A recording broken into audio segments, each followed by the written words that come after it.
Welcome to SurePass, where we share for you to learn and succeed. In this video, we will be discussing minority and seniority as one of the mitigating circumstances. Under 18 or over 70 years of age or minority or seniority. Noong nag-discuss tayo ng exempting circumstances, na-discuss natin yung minority as an exempting circumstance o yung minor na walang criminal liability. Sa exempting circumstance, may dalawang klase ng minority. Una, yung under 15, tapos pangalawa, yung over 15 but under 18 who acted without discernment. Kailan naman considered yung minority as mitigating circumstance?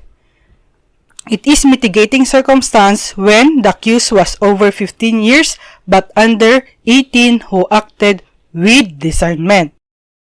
If the crime was committed by an accused who is over 15 years but under 18 who acted with discernment, the circumstance is classified as privilege mitigating circumstance.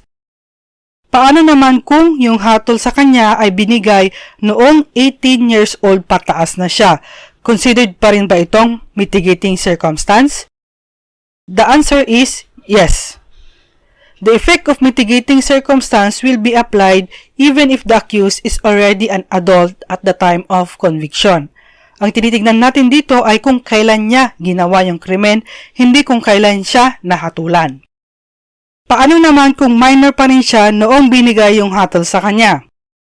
If at the time of sentencing, the accused is still below 18, the provision of RA 9344 would apply. Thus, the sentence shall be suspended and the child shall be placed under the custody and supervision of the Department of Social Welfare and Development. Now, let us go to 70 years or over or yung tinatawag nating seniority. The mitigating circumstance of old age under Article 13, Paragraph 2 of the Revised Penal Code applies only when the offender is over 70 years at the time of the commission of the offense. Take note, same sa minority. Ang tinitignan nating age dito ay kung kailan niya na-commit yung crime. So kung 69 siya noong nagawa niya yung crime at 71 na siya noong may hatol, hindi ito considered mitigating circumstance. Dapat 70 na siya pataas nung ginawa niya yung krimen. Ano ang effect ng seniority aside sa bababa yung penalty niya?